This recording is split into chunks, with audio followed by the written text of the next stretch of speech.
The following program does not have a normal intro because I was really too busy smoothing other things over to get it done. So, Ori? Good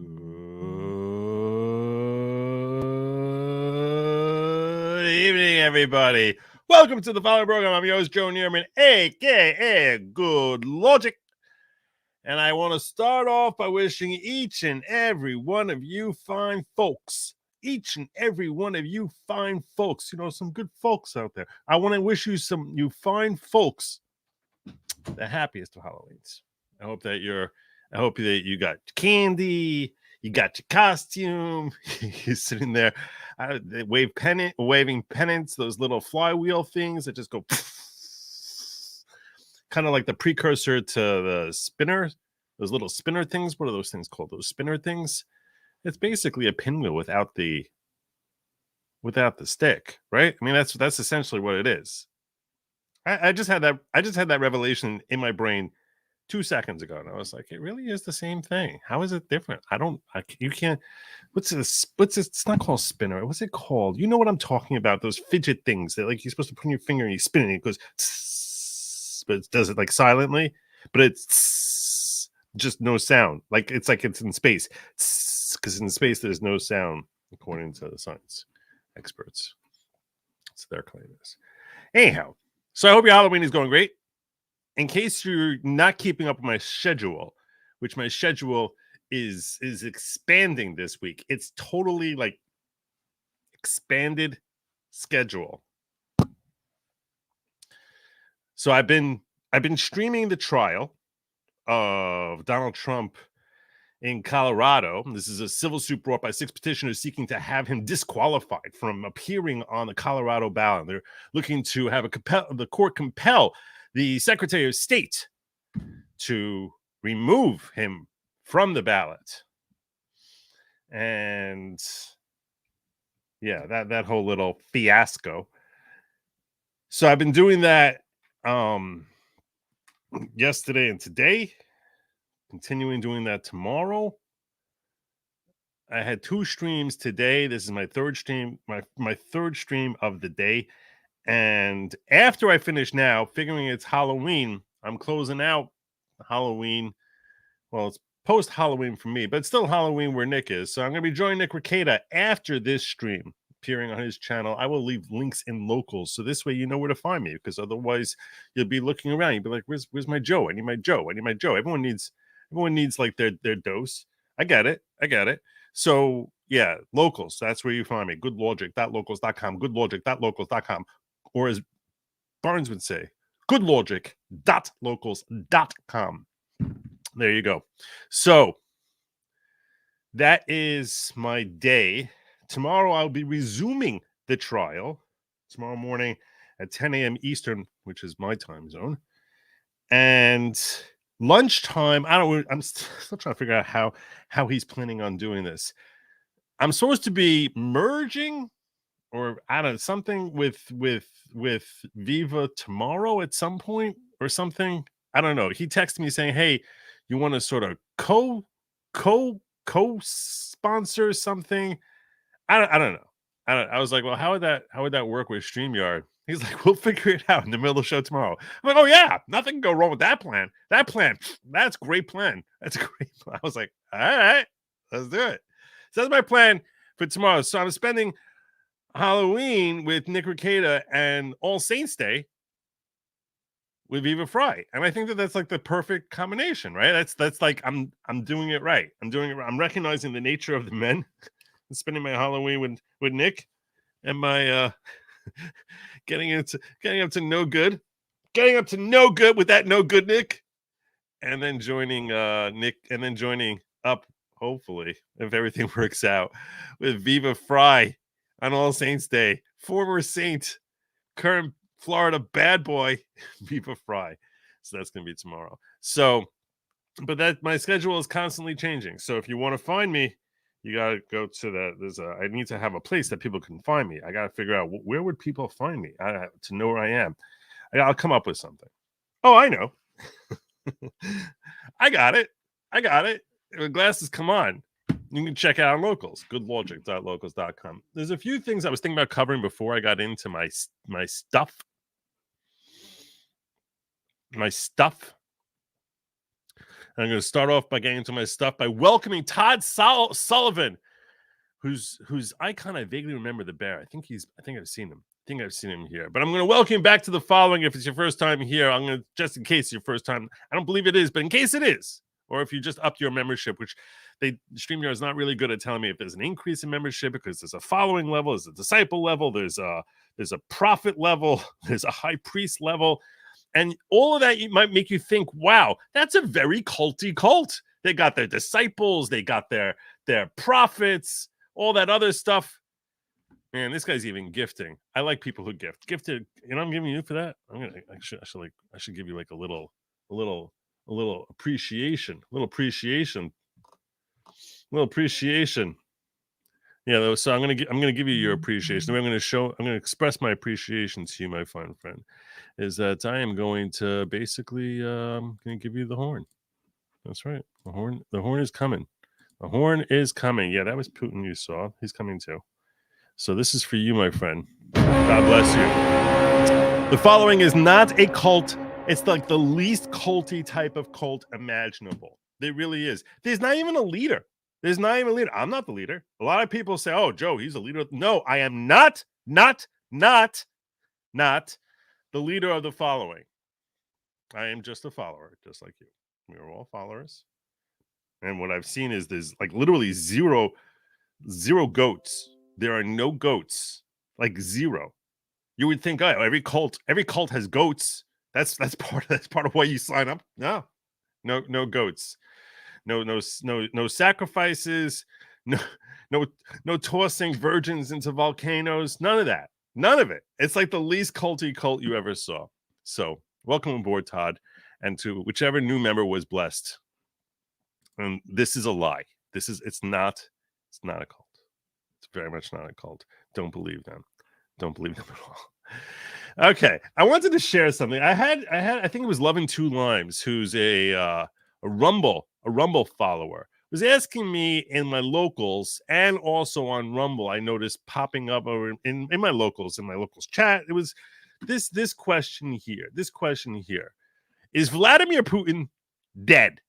Yeah, you heard me. Is he like literally a corpse? Like, did he die? Because there are rumors circulating around that Vladimir Putin bought it. Now, these rumors are not without any sort of online presence. If you try Googling Putin dead, you're not going to find much. I found this, and I don't even know if it's still here anymore. I saved it before it came down. But I think it's a really interesting story. I'll tell you why in a moment. But first, this is what's being reported by a very important news organization called Radar Online, which obviously you've heard of many, many times before. You probably are a regular reader of Radar Online. I don't know what that is. I don't know either. But yeah, when I Google Vladimir Putin dead, this was reported like 10 hours ago. Vladimir Putin is dead after rumored illness. Understudy recognized as stand-in president. Kremlin source say. I want to be clear. I am not saying he is dead. I don't want anyone to ever say, oh, you're fake news. No, I'm not saying. I don't know. That's what I'm saying. I don't know. Could be. You know, some of my best friends are dead. A Kremlin source alleged that Vladimir Putin died over the weekend, and a body double has been officially recognized as the president of Russia, RadarOnline.com has learned. The report follows rumors that Putin, 71, suffered a heart attack in recent weeks and was living on his final days in solitude while the alleged doppelgangers carried out official duties. According to the Telegram channel, General SRV, which claims to relay information from a Kremlin insider, Putin died at his Valdai residence last week. There was a viewing of the double of the late Russian President Vladimir Putin by representative composition of the permanent members of the Security Council of the Russian Federation. In essence, the understudy has already held similar meetings, but this was during Putin's lifetime. And now Nikolai Patrushev has arranged a kind of acceptance of the understudy in the image of the president by everyone who's related to the first and partially the second circle of people close to the El Presidente, the channel posted. The channel added that Putin's new understudy has allegedly been recognized and is ready to accept the new rules of the game.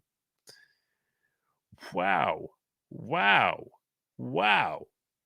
Quote, in case you're joining late, this is a story. Love and Two Limes asked me this. Is one of the members of the following. And when members of the following call, because at goodlogic.locals.com, you sign up to the following, I'm kind of like obliged. I'm obliged to be at your beck and call. Not always. Not like the type of service you want to rely on if you're like stranded with a broken down car in the Arctic, but to the best of my abilities. So I looked into this, and this is the story I found from Radar Online reporting that Vlad Putin is dead. No one else is reporting this. No one that I've seen. I've looked around. So I am not saying he's dead. I'm not saying he's not dead. I am saying I do not know. I do not know. I'm also saying that I'm a very happy person, and no, I'm not harboring any thoughts of self-harm. I'm simply reporting to you here and now. Quote, is worth noting that the double has been held both a meeting with permanent members of the Security Council via video link and a face-to-face meeting with representatives of the Security Council, the government, and leadership of law enforcement agencies. General SRV post continued. Nikolai Patrushev believes that everyone present at the meeting thus recognizes the understudy, who's a body double understudy. Well, that's weird. As the president, and is ready to accept the new rules of the game, and grandiose game is being started.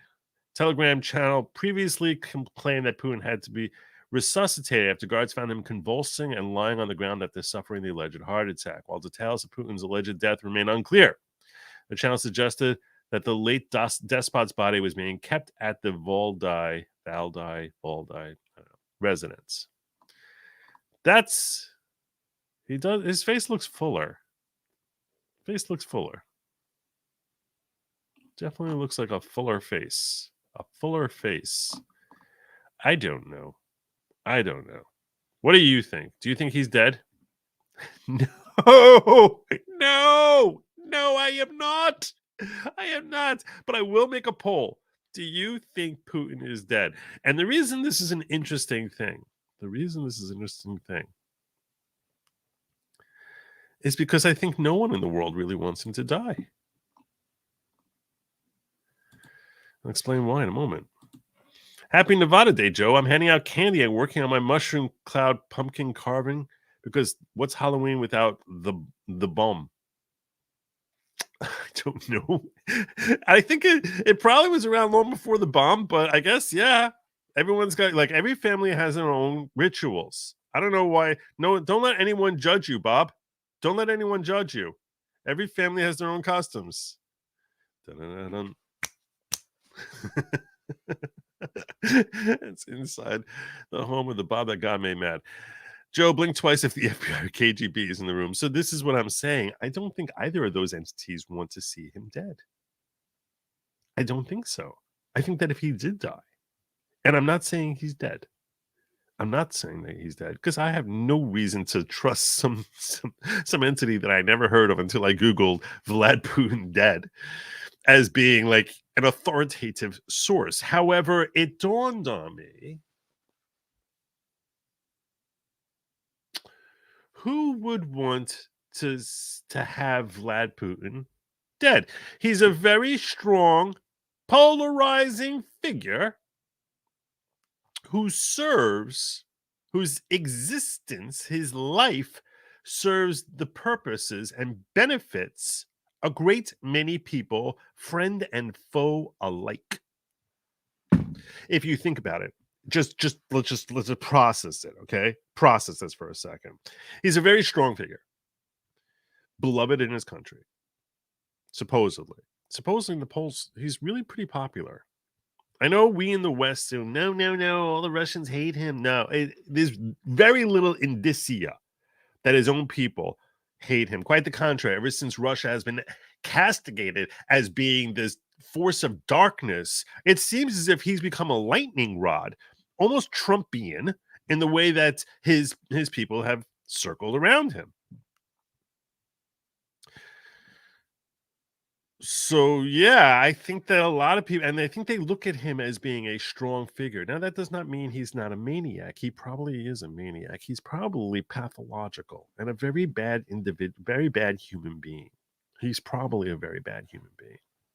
I recognize he's probably really pretty darkly evil. A schmuck. I might go so far as to say a schmuck. That being said, I do believe he's very popular in his country. I do think that he inspires Russians to feel as if we have Daddy Putin sitting on the throne there, and that inspires fear and resonates power and strength. And we're not really too excited about the idea of that ending. So you can understand why, from a Russian perspective, they don't want him to die.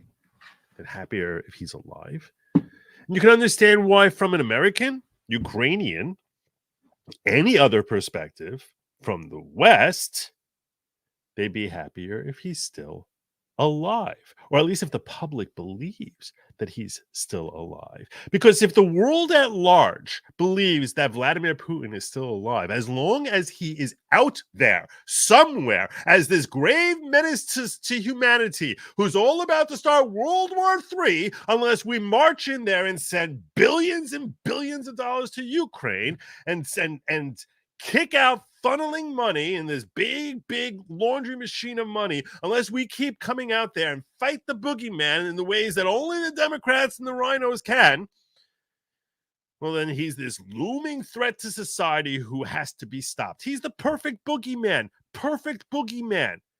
He's evil. He invaded fancy schmancy Ukraine, a bunch of poor oppressed peasants. Just marched on in there with his red troops and his red army and his nuclear weapon threats. Next thing you know, he's going to be going into Poland and Bulgaria and Belgrade and Belize and Belgium, and he'll be everywhere. He's going to be in Poland and in Paris unless we stop him. He's the perfect boogeyman. And especially, you know what makes the perfect boogeyman the perfect boogeyman? The really ultimate high, way up there, perfect boogeyman is one who's dead, that nobody knows is dead. Because if he's dead, you know, hey, we never really have to worry about this boogeyman haunting us unless it's like some dream or some Ebenezer Scrooge type of thing where the ghost of Vlad past pops up in there, but no one's, really afraid of that very much. So basically, as long as everyone thinks he's alive and he's really dead, that would make him the most amazing boogeyman ever. That is like great because, hey, we could just keep shilling out to the public. Hey, wait, you don't want to cough up to Zelensky? What are you, some sort of Nazi? What are you, some sort of crazy person? Do you love Putin? Is that it? Do you have posters of Putin? That's why you don't want to cough up billions more to Zelensky? What's wrong with you?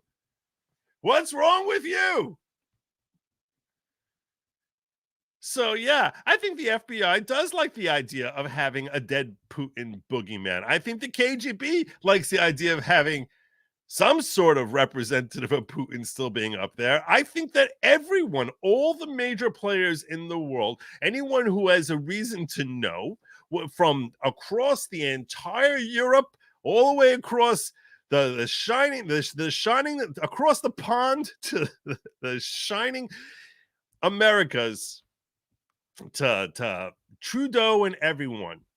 Why would you want him? Why would you want him to his death to be publicized? Who would want that? And if it ever gets exposed, if you're here in America or in the West, well, it's not our fault. I mean, we didn't know. The Russians didn't tell us. Not our fault. So we just kept churning out more money there. We didn't know. How should we know? I don't know anything. Does that mean that he's dead? No, of course it doesn't mean he's dead. He still could be alive.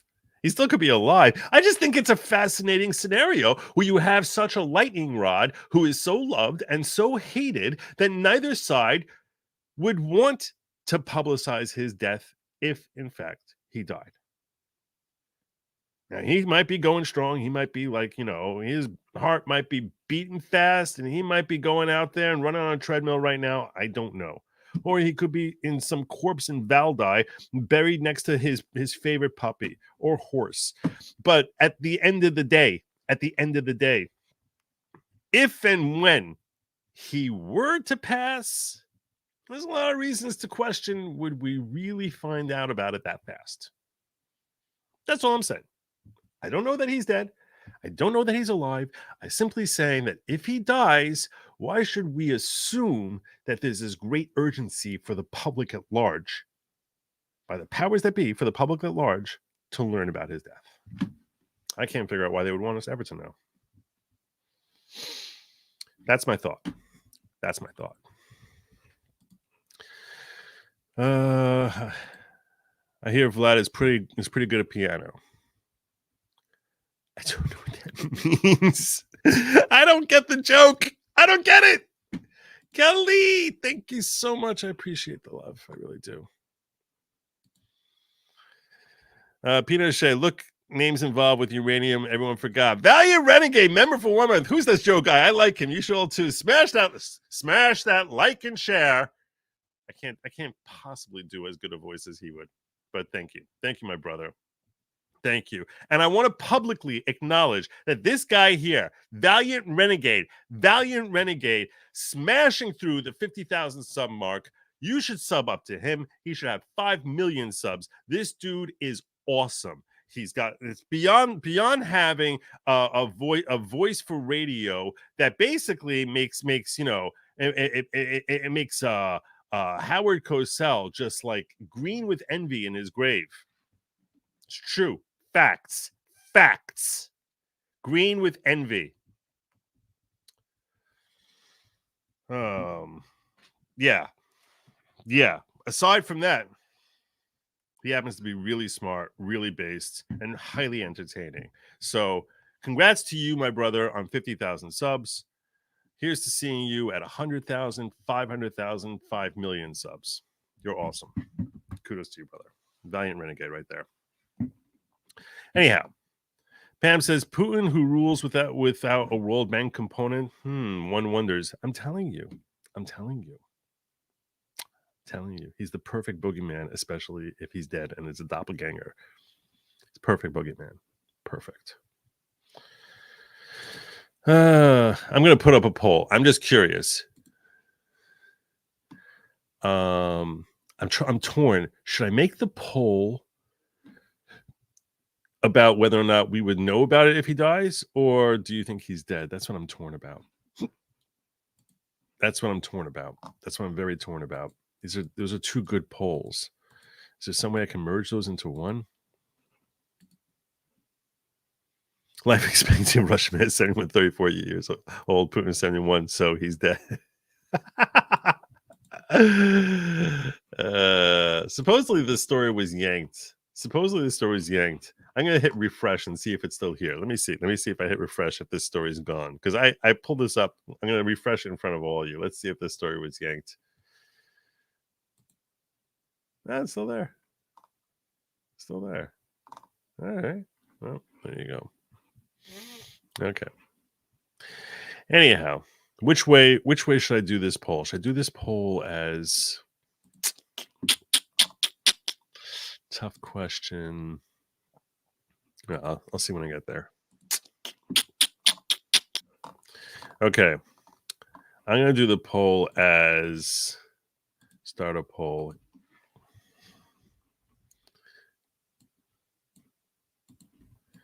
I'll try and merge both. Is Putin dead? I'll have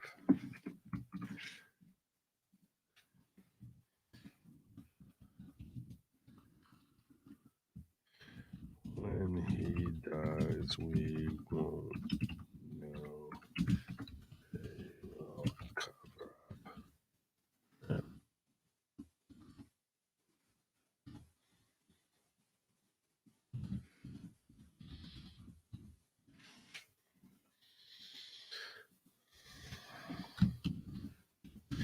No, stop being a moron. And yes.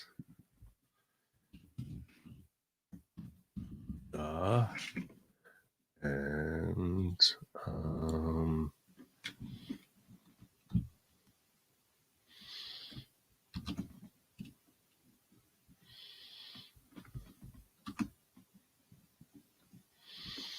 that cover it all? No cover up? No, it's not. Yes. No.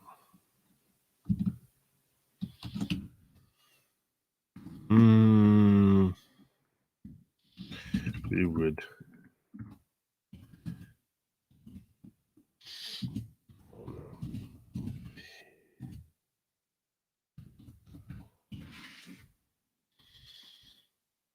There you go. I'll let you figure out how to handle that poll.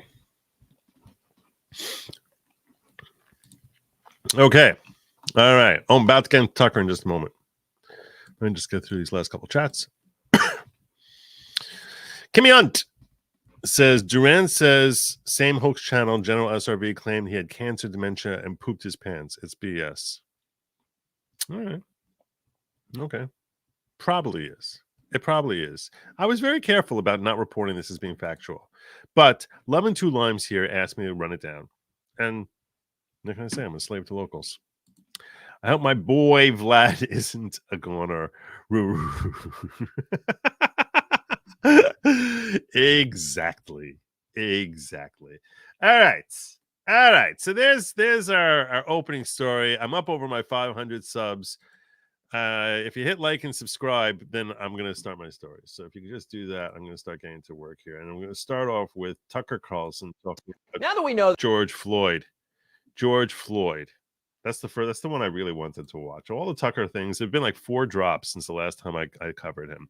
So, and I did sort of commit a while ago that I'm going to cover his drops because, yeah, and not the ones that are like an hour long, that I'm not promising, but the ones that are shorter, I definitely plan on covering. So here we go, because I like his work. I think he has access to research teams, and he doesn't bother that I don't have access to, and I think that he has no reason to lie. That doesn't mean he's always accurate. He could be mistaken.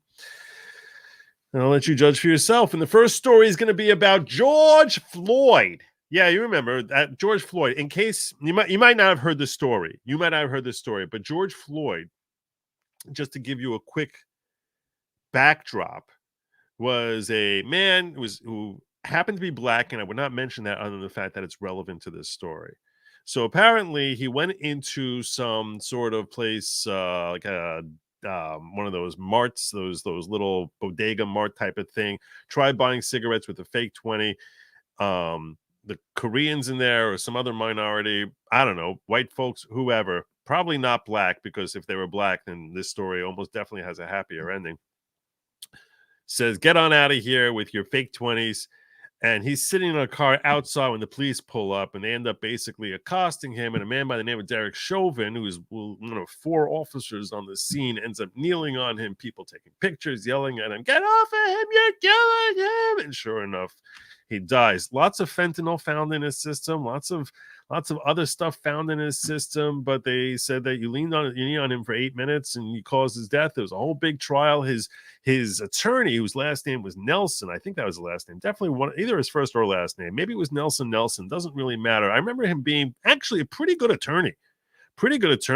They brought every charge in the book against him. Yeah, accidental death for manslaughter, man 1 and man 2, and murder 2 for felony murder, which is almost crazy. I think it was murder 3 and murder 2. This was in Minnesota. That's where Nick Rekieta hangs out. Anyway, long story short, all sorts of race riots started after this. It was in May of 2020. People jumping out of lockdowns, physicians telling us some things are more important and COVID doesn't care about. And there were marches and rallies and all sorts of people who were burning and looting. But it was fiery, but mostly peaceful. And things are going up in smoke, and there's a Chaz, and there's a whole thing in Seattle, and things happening in Minneapolis, and the Minneapolis mayor is walking around wearing a sign that says "I'm a cuck" and says "I'm so sorry for everything that happened, and I'm sorry that I'm white," and people taking all sorts of kneeling oaths, and Robin DeAngelis became really popular, and you probably didn't hear the story. I know. I just figured I'd give you a rundown. Anyway, at the trial. Oh, I should share with you at the trial. There's one thing left before we get to Tucker. One more thing. At the trial, so when they were coming to a verdict, all sorts of questions. Personally, I actually thought he should probably get man too, based on all the testimony that came forward. I just didn't. I was like, I thought he should get man, and I was like, I don't know, maybe murder. Definitely not felony murder. Definitely not felony murder, because his fellow officers who were junior officers, like one of them had been on the job for like 5 weeks. Were like, maybe you should check on him. I think he's not breathing. And he ended up waiting another 90 seconds before we even checked on him, which frankly to me, that seemed kind of negligent. So I understood the idea of Derek Chauvin, who was cast as basically a Hitler reincarnate, going to prison for his negligence of that. I just thought felony murder was kind of insane. That was my personal take on it. Similar take to other attorneys. Other people disagree with me. You can have your own opinions on that. That's the background of the story, in case you didn't hear about it or you forgot, which some people have. When the jury was trying to reach this decision, Maxine Waters went out on a freaking tear. And that brings me to this video that was shared with me on Rumble, in a Rumble rant today, which was basically explaining the state of the world today. Heck.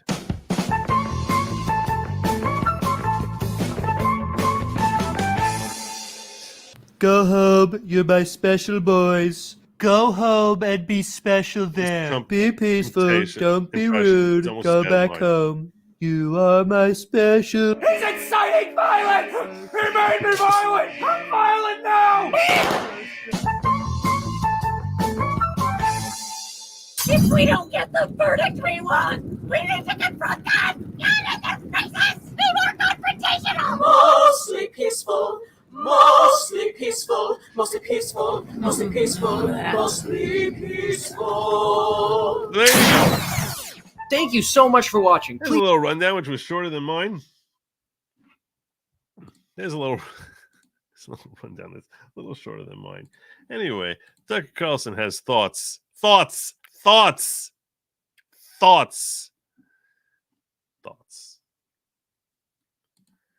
And here he is expressing himself as only Tucker can. That it was not, in fact, a pandemic of the unvaccinated. Now that we know that Ukraine is not actually winning the war against Russia, it could be time to revisit some of the other slogans we've been assured are true and ordered to repeat. Are they, in fact, true? Did, for example, a racist white cop actually murder a man called George Floyd, a civil rights leader, in Minneapolis on Memorial Day of 2020? Now, we've been told that happened, told it relentlessly for more than 3 years. And just to be clear, by the way, he was not convicted, at least in the civil trial, he was not convicted of any sort of racial component to his, as that being a motive. It was not considered a hate crime against minority in the state verdict. But I do believe that there was considered a civil rights violation and civil rights murder. And I didn't really follow up once he was convicted to, like, I don't know, the next 4,000 years of his life to see what happened in the federal trial. So it might be that ultimately he did face the criminal justice system and get convicted on that as well. So at this point, we've been told it so much that pretty much everybody seems to believe it. And because everyone does kind of believe it, a small group of people has been allowed to make massive changes to American society. They include, but are not limited to, decriminalizing stealing, defunding the police, adding a new federal holiday to the calendar called Juneteenth. There's been a lot of George Floyd love. Ceasing of hiring all white men in corporate America. And of course, that's a bit of an exaggeration. Significantly, they also sent a cop called Derek Chauvin to prison for more than 40 years. He would be the racist white devil who murdered George Floyd. But the question is, did he actually murder George Floyd? And the answer is, well, no, he didn't murder George Floyd. And we're not guessing about that. We know it conclusively, thanks to a new court case now underway in Hennepin County, Minnesota. Conclusively, we know that Chauvin did not kill him? That's kind of crazy. The case was brought by a prosecutor there. By the way, even worse than Chauvin, I feel even worse than for Chauvin. I feel badly for his 3 co-officers who were all basically sentenced to ridiculous terms, like ridiculous terms. They're like, they were his juniors. There's no way they could have gotten his knee off without facing severe sanctions. They went over. One of them wasn't even like walking around by it. It was like sort of like not even like watching. He was sort of making sure that the area was maintained secure. And these guys are basically spending forever in prison. And for them, I feel really terrible. They're owed. Society owes them because they're victims of a mob.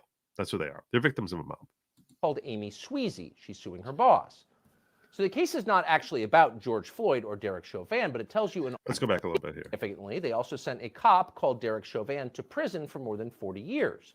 He would be the racist white devil who murdered George Floyd. But the question is, did he actually murder George Floyd? And the answer is, well, no, he didn't murder George Floyd. And we're not guessing about that.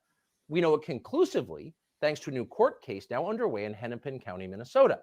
The case was brought by a prosecutor there called Amy Sweezy. She's suing her boss. So the case is not actually about George Floyd or Derek Chauvin, but it tells you an awful lot about both of them.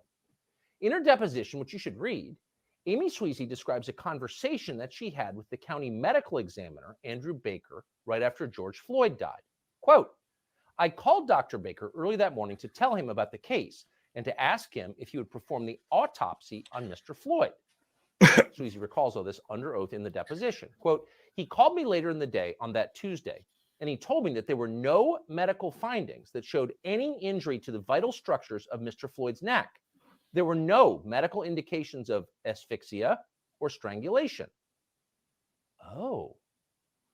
In other words, George Floyd, according to the official autopsy, was not murdered. He died in... Whoa. Instead of what we used to call natural causes, which in his case would include decades of drug use, as well as the fatal concentration of fentanyl that was in his system on his final day. So this was not a killing. It was yet another narcotics OD in a country that records more than 100,000 of them every year. The medical examiner clearly understood that and in fact articulated it. And Sweezy explains. He said to me, she recalls in the deposition, Amy, what happens when the actual evidence doesn't match up with the public narrative that everyone's already decided on? And then he said, quote, this is the kind of case that ends careers. In other words, everyone lied about it from the very beginning. The people who knew the truth hid the truth and allowed the revolution to proceed. Now they've been... Wow. Wow. That's kind of crazy. That's kind of crazy. Been exposed. Now we know the truth. What happens next? Well, they're going to ignore it. The Biden administration just issued a long purple statement celebrating George Floyd's birthday. He's a martyr, despite the fact we know that he was not murdered. And by the way, Derek Chauvin is still languishing in jail for the rest of his life. Again, I feel worse for the other cops, because even here's the point I want to make on this, okay? And I haven't watched this video yet. I haven't watched any of the Tucker videos that we're going to watch tonight. The point I want to make is this. He's under your care. He's in your custody. And I know that he's wrestling and struggling. I get that. I know everyone's screaming at you and there's a lot of pressure there. He's in your custody. Let's assume that he did not die of asphyxiation, not because there was compression on his chest or back or neck or whatever. Let's assume that it really was completely an OD. When he's in your custody and care and you see that he is struggling and potentially dying, I still think that there is a certain level of negligence on the part of the police officers there, or specifically Derek Chauvin. I still think there's a level of negligence there, where it's like, you know what, you could have called for an ambulance 5 minutes earlier. I'm not saying during the first 33 minutes. I'm not even saying during the first, but certainly when another officer tells you to check on him and you spend like a full another 90 seconds where someone's out of air or might be out of air 90 seconds might as well be 90 minutes. I mean, that's a really long time to wait. I mean, that's a bit of exaggeration. People could be dead for like a couple minutes, but you understand what I'm saying. That's a really, really, really long time to wait. Yeah, I know. How do I know this medically? What's my medical background on this? It's that I've seen enough hospital dramas to know that when the thing is going beep, beep, beep, that when it's doing that in the right circumstances, if they start beating on his chest and clear and all that other stuff there, all of a sudden it goes back to beep, beep. So yeah, I know that you can't wait 2 minutes. Everyone knows this. Everyone knows this. I do watch a lot of House. Not recently, but I did. The reason, okay, so in fairness to me, I started watching House when a friend of mine told me like 10 years ago. He was telling me that whenever he watches House, he said the main character's personality is exactly like you. He's like, it's creepy, Joe. It freaks me out. So I was like, really? So that made me start watching House, is because basically one of my best friends said that his personality is exactly like mine. So that made me that piqued my curiosity enough that I started watching House. And yeah. Anyhow. So let's get back. So how do we respond to this? How do we respond to the truth once we have it? Well, Vince Ellison seemed like a good man to ask. He's the author of Crime, Inc. He joins us now. Vince, thanks so much for coming on. So as with so many other stories, the origin thanks for having me, Tucker. Of COVID, it's a blessing to have you. We now know what actually happened, but the question then is, what do you do with that knowledge? We know that the U.S. government, Tony Fauci, worked with the Chinese to create the virus that overturned the American economy, but like, what do we do with that knowledge? What do we do with the knowledge that George Floyd was not actually strangled to death by a cop? We have to acknowledge the people that gave it to us and why. See, George Floyd is the Democratic Party's prototypical black man. These are the black men they are trying to create. Which, by the way, that's why I say that the Democratic Party is evil. Because this is exactly the worst type of martyr to present as a hero to a young black man. Yeah, he's basically he's a career thug. And I mean thug, like literally a criminal. And, supposedly held a gun to a pregnant woman's belly. I mean, a drug addict who wasted his entire life and became famous for dying. What the hell kind of role model is that? How is that beneficial to any young man to think that is like that his infamy is through his death? Not infamy, his fame and his heroism is through his death. Terrible role model. It's the worst role model imaginable. It really is. Instead of presenting to them someone like this guy here, whose name I don't even know, he's the author of Crime, Inc. But he's an author, for crying out loud. There are countless, amazing, brilliant, talented, accomplished men and women of every color and stripe. Every color and stripe. Black, brown, yellow, pink, white, green, you name it. Every gender. Why would you say to this community, you know what your role model is going to be? That you basically have to be a criminal or a phenomenal athlete if you're going to succeed. Like, why would you do that to people you actually like? Would you tell that to your own children? Think about that. Would you tell that? Is that messaging you would ever give to your own kids? Obviously not. Obviously not. So instead, we're going to give it to a demographic who is statistically, I think 69 or 70% are living in single-parent homes. Hey, you know how you can make it? Terrible. Let me cover some of these super chats here. Joe, can you recadish toast for my Uncle Vlad? Your Uncle Vlad. Let me see how my poll is doing now. I want to know. I want to know how my poll is doing. How's my poll doing? You see, this is harsh. This is harsh. Is Putin dead? No, stop being a moron. 38%. 5% say yes, duh. And it's neck and neck. 29 and 28% of we would all know if he died, or when he dies, we won't know. So y'all are basically torn about that. At least I sold you on that. I feel like I accomplished something. It's true. It's true. Why would you believe that? Why would we think that they're going to tell us if and when he dies? He probably is still alive. He's probably still alive.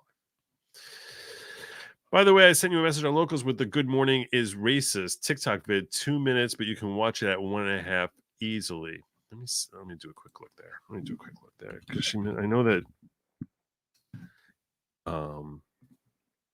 Kelly sent me a whole bunch of super chats today, and it was really it was watching me like all day long. So where do I find? This is a difficult thing for me to support. Switch command, setting stats, notifications. That's what I need notifications. Got my notifications. Not manage notifications. Gosh, Locals. Be less annoying. Be easy to find stuff. Moderation review. Moderate. Ah, here it is. Here it is.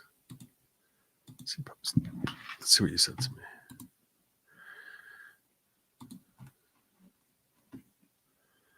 My God. I'm gonna come back to this. I'll try to come back to this after this video. I don't want to lose thought. So if I remember, I'll come back to it. Joe at St. George, please show some respect. Fair enough. A person on a thread told me Floyd hooped the drug. I don't know what that means. I don't know what the hooped means in this context. I'm not hip. I'm not with it. I'm not like the kids today. Please, kids, speaking of which, no thoughts or prostitutes. Oh, or prostitutes or kinderhoes. I assume you're referring to kids' costumes, and I concur.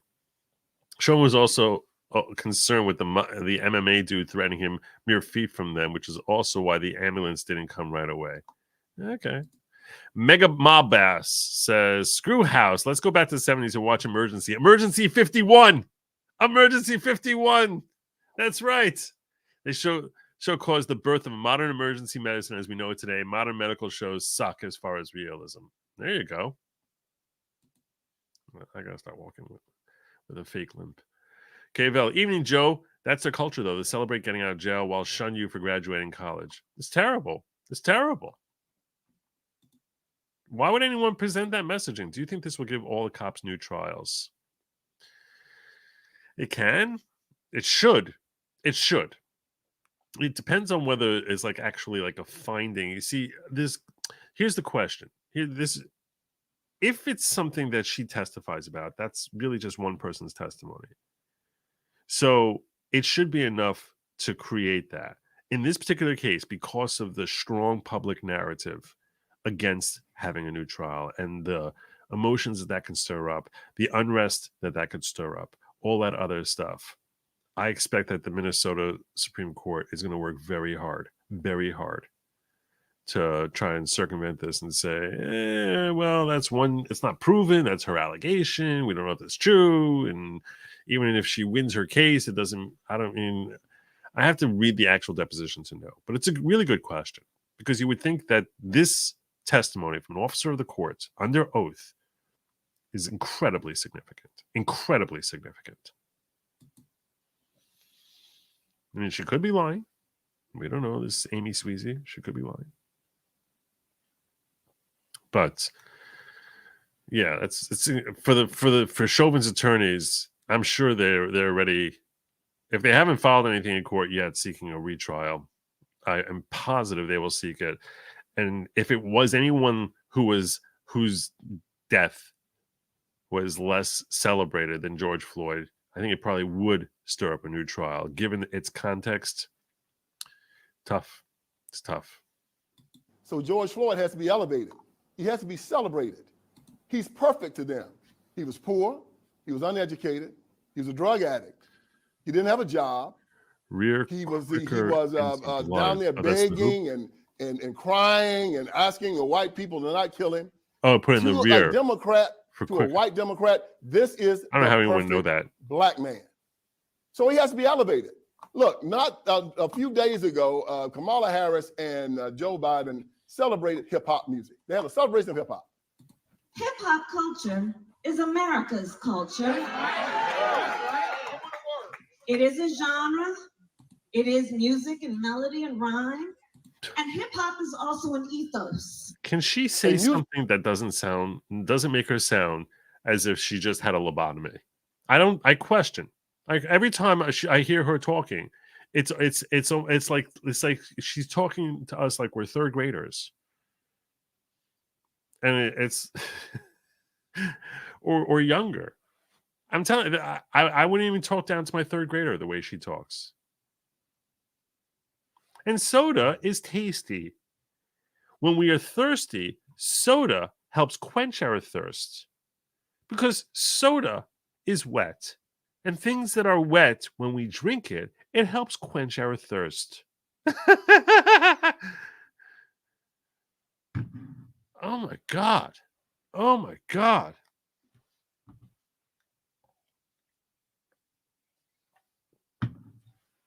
Unbelievable. Music genre that calls the black man the N word, calls women the W word and the B word. Wait. Calls women the W word. Don't tell me what it is. I'm trying. Doesn't mean which. Right? It doesn't mean that. What is the W? Calls women. Because he would have just said that.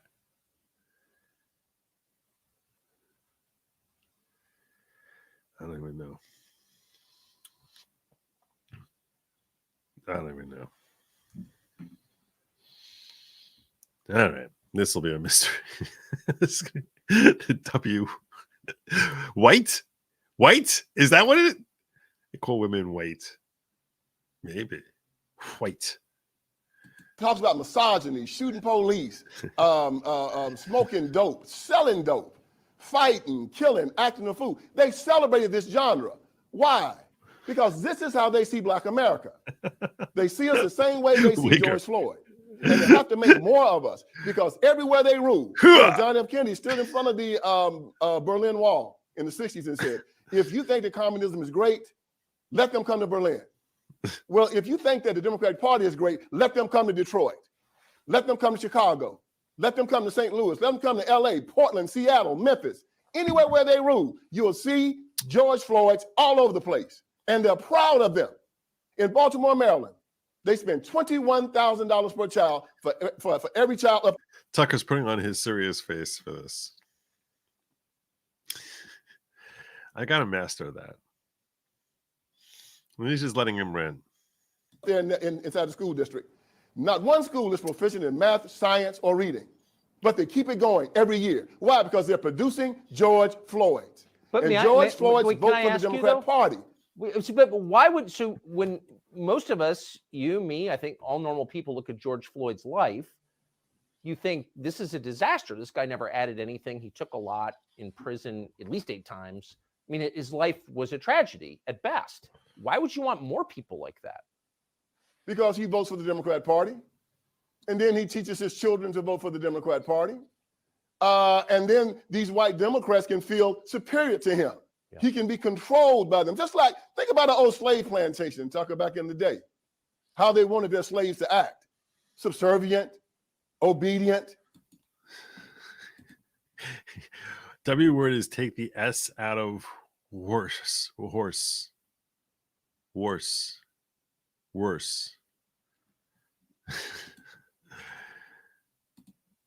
Oh, Tara, you're saying that's how you know he hooped? Is that he claimed he offended the dealer who was with Floyd? Maybe. You're saying so now it's in his system faster, which is part of the reason he died. I don't know. Could be. I don't know that it's an interesting little tidbit. But I don't know that for this discussion it's really going to have much impact, but could be. Ignorant, doing what he was told, not asking any questions, having a slave mind, being dependent on them. This is how they want black men to be in America. This is how they want the whole black community to be. This is why it started in the civil rights movement. When Martin Luther King Jr. in his I Have a Dream speech said, 100 years after the Emancipation Proclamation, the Negro is still not free. He said 5 times in that speech that we were not free. It turned the Declaration of Independence on its head, because in our Declaration of Independence, it said that our freedom was an unalienable right given us by God. John Locke, in his second treatise of government, said that an unalienable right is a right given from God. It is irrevocable, non-transferable, and unsellable. The government cannot touch it. It supersedes law. It supersedes the Constitution. However, King said that we was coming to government and to the white man for our right to be free. Even at the end of the speech, he said, on some certain day, we'll be free at last, free at last. Thank God Almighty, free at last. He said in that speech, when will we be satisfied? He said, we will never be satisfied until justice rolls down like water and righteousness like a mighty stream. That's a fancy way of saying never. And so black people heard that speech and said that we were not free here in America. And we make our children recite that speech every single year on King's birthday. And they say in that speech, the Negro is still not free. George Floyd was a slave in his mind. This is really interesting because it sounds like he's, in a way, bashing King and saying that he helped plant this seed in the minds of black culture. You'll never be free. You'll never be free.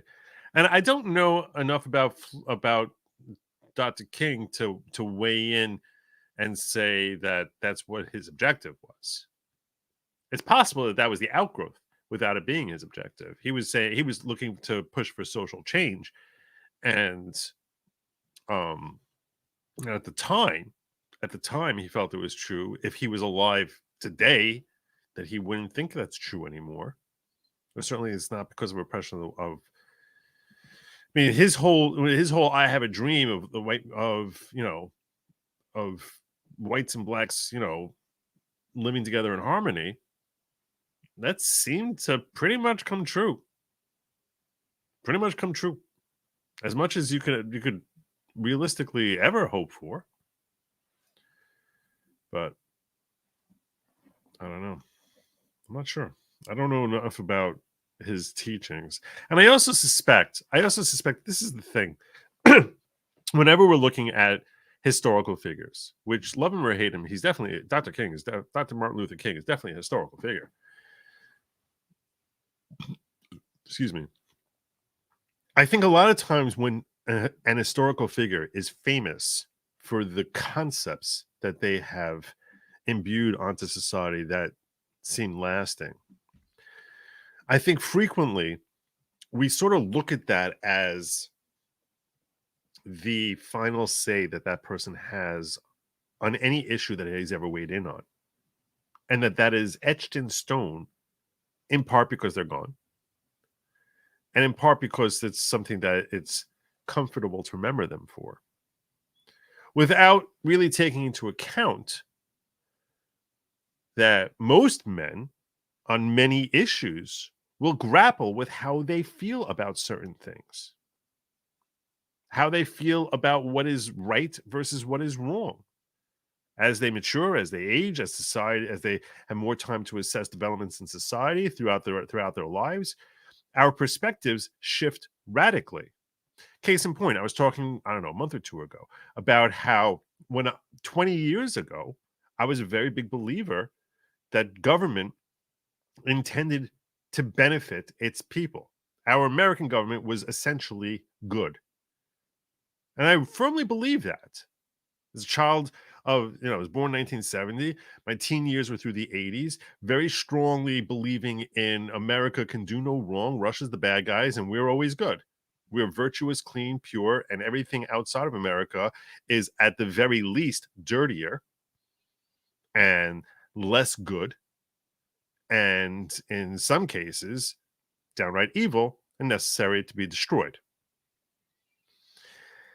Now, I don't hold that attitude at all. I think a lot of what America did, even through my youth and stuff that I had assessed America in a favorable light. As much as I love this country, I think that our government has done a lot of really terrible things during my lifetime. Terrible things at home and abroad and dictated by people who are very self-interested in themselves personally or their inner circle, with very little regard for you or me as citizens. Insufficient regard for you or me as citizens. Now, if I had died 20 years ago and anyone had read anything that I had written, they would assume that would be etched in stone that that was my position. That it's like, and that's, that's the teachings of Joe Neerman, but long before I became Good Logic, is that, our government is good. American government is infallible, virtually, with with few exceptions. And I think that we tend to forget that, no, many of us grapple with a lot of different things and formulate different ideas as we age and mature.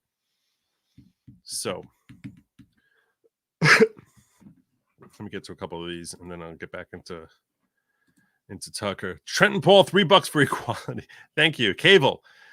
It's funny they keep mentioning slavery when current black culture is the old 1800s poor white Southerner culture.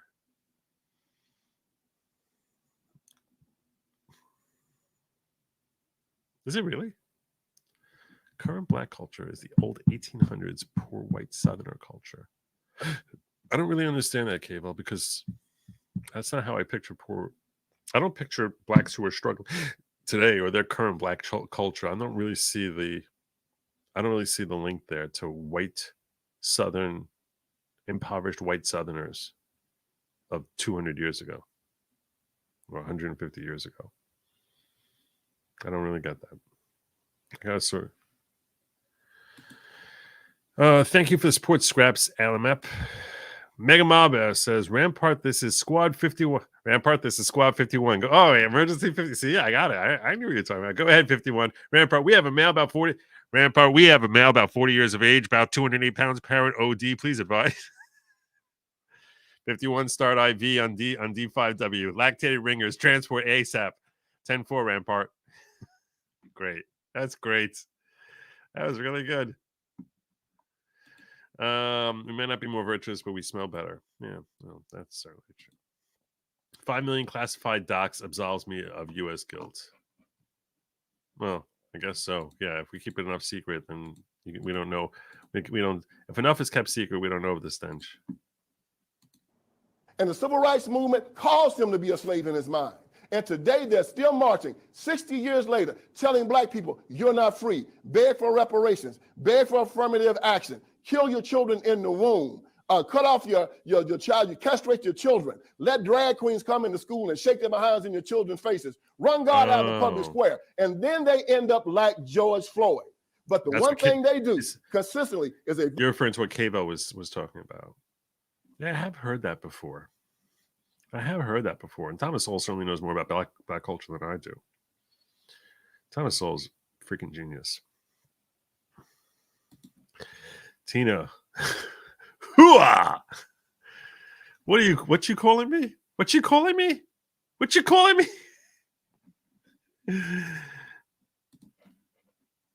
Vote for the Democrat Party, and the places where George Floyd's live, they stay in absolute power. That's a pretty dark explanation. So you're saying that the Democratic Party as an organization intentionally degrades black people to keep them compliant and obedient. Oh yes, in my book Crime Inc., I talk about one of the main things they do, like the mafia and organized crime. They humiliate black people. They demoralize them. It's a Marxist construct. They demoralize their people. They beat them down. They tell them that they're victims. Well, it was Martin Luther King Jr. that said, they tell you to pull yourself up by your bootstraps. Well, how can you pull yourself up by your bootstraps when you're bootless? He told us we were bootless. You have black preachers, and you've heard, about my iron triangle, the black preacher, the black politician, the black civil rights worker. They go into the black community. Consistently, you're a victim. You're oppressed. The country hates you. Well, see, I look at them and I say, I'm a black man, but I cannot be oppressed. You know why? Because I'm a child of God. I'm an heir of Jesus Christ. I cannot be a victim. Why? Because I'm an heir of Jesus Christ. I'm a child of God. I cannot be a victim. See, they tell these people to go against their religion and their basic ideology because most black men say they're Christians, right? But then they walk around saying, I'm oppressed, I'm a victim, I'm afraid. 365 times in our Bible, they tell us to fear not, yet they walk around saying they're afraid in the United States of America. LeBron James said he's afraid. Kareem Abdul-Jabbar says he's afraid. Kaepernick said he's afraid. Well, I'm a black man in America, and I'm not afraid of a damn thing. I ain't afraid of a damn thing. I think you a damn fool. This guy's great. I love this guy. I really like him. I don't ask for permission in my own house. America is my home. So as they walk around here crying. Look at Tucker's face. Tucker's laughing also. He's trying to give a straight face. I wasn't looking at him. I want to. That he's afraid. Well, I'm a black man in America, and I'm not afraid of a damn thing. I don't ask for permission in my own house. America is my home. You're broke. So as they walk around here crying, talking about, I'm frightened, I'm afraid, I can't make it, please help me, I tell them they stink in my nostrils. They're the front to God. The flip side of white.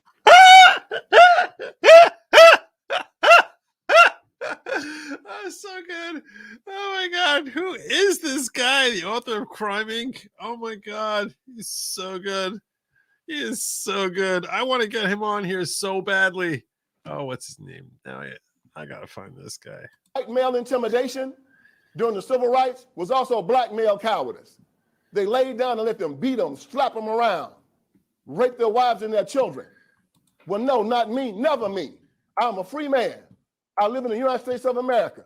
They say it's an honor to be that there's white supremacy and that white people have some type of privilege. Well, as I said before, it is a privilege to be white, but it's also a privilege to be black, and it's a privilege to be an American, and it's really a privilege to be a Christian in the United States of America, the greatest country on the face of this earth. And they're not going to make a George Floyd out of me. I stand up strong. I look them in the eye, and I say, I'm a free man. My freedom comes from God. It's an unalienable right. Vince Ellison. Down him. You cannot touch it, and if you try it, I got two things that'll get you off of me: Jesus and my 38. Come try me out. So Jeez. the Democratic Party I got two used things that can bail me out. Jesus and my 38. Oh my gosh. Oh my gosh. Wow. Wow. This guy's he's so based. He's so based. Oh my God. This is Vincent Ellis. What's his name? His name is Vincent Everett Ellison. Oh my God. He's the author of Crime Inc. How Democrats Employ Mafia and Gangster Tactics to Gain and Hold Power. Wow. Oh my God. So good. That was great.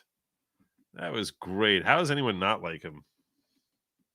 Domestic militia in the last presidential cycle 2020 to defeat Donald Trump. Do you expect something like that to happen again? Well, you see how they use the same tactics. It is. He did sound like Samuel Jackson. Say what again?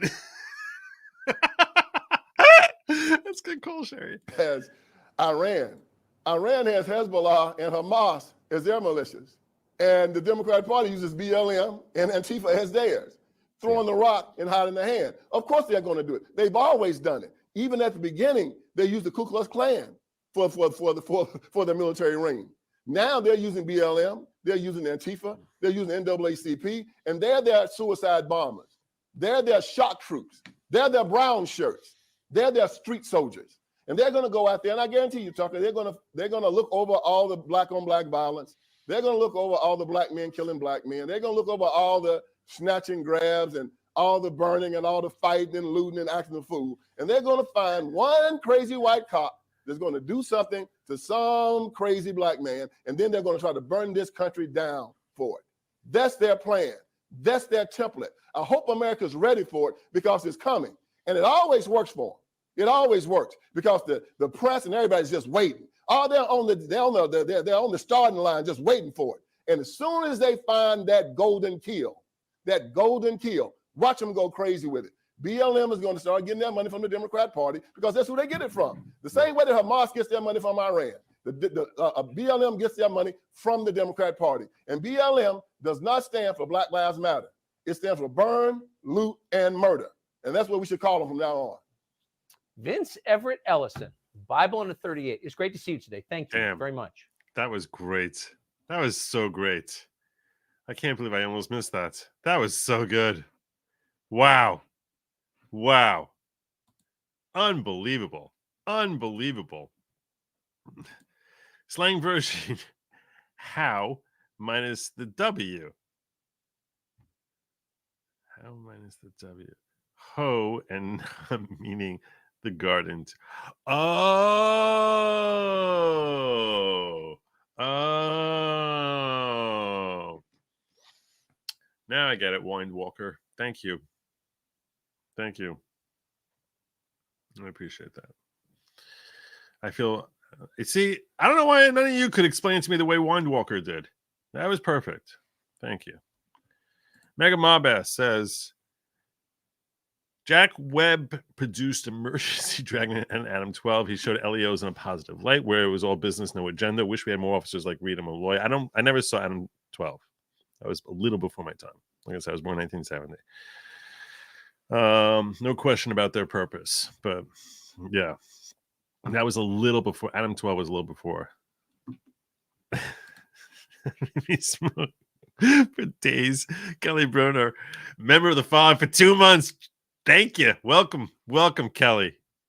Welcome to the following. Yeah. I thought you all realized I knew what he was saying when I imitated Al Pacino with my whole hooah. That was my way of tipping you off. That was my way of tipping y'all off. And I was like, yeah, I know. I understand now what the W word is. But enough of you putting in chat. Hooah. Not trying to get you in trouble. BLM to me is Black Lives Matter. Yeah, since looking at every cop versus black killing, 1 out of 20 was the cop in the wrong. When you talk about unarmed, yeah, certainly. But yeah. All right, where are we at? And probably the other ones. But I saw a whole breakdown of like how it happens like 9 times a year, and like every time it's like they're with very rare exception. Sometimes there's like a cop. There's one guy in South Carolina. There's one cop in South Carolina who was a monster, who was chasing after a black guy with a gun, who was running from a traffic stop, and he starts shooting him down like a crazy person. Like that guy was a monster and deserved to spend the rest of his life in jail. He was a murderer. Sometimes you have accidental shootings, which, depending on the nature of the accident, changes everything. But we saw how Kim Potter, she thought she was holding a taser. It's like she's all of a sudden she's a murderer.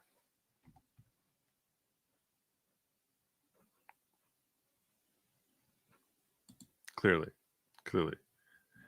We're past the whole. All right. I'm torn. Do you guys want me to cover? I can cover one or two things right now.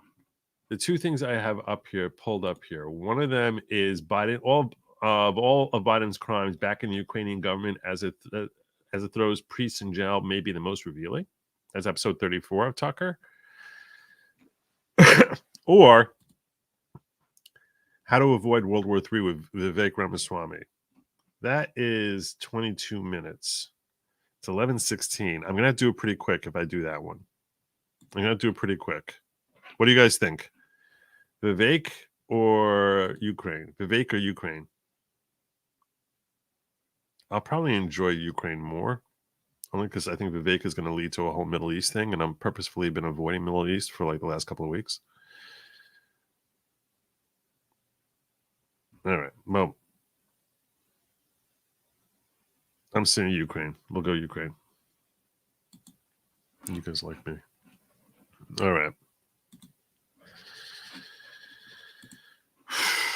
Let's go. If you take 3 steps back. Do you have a better choice? Snow Cedar? Give me a better choice. I see a lot of Ukraine. I am wrapping up at midnight sharp because I'm going to be jumping over to Nick Cato.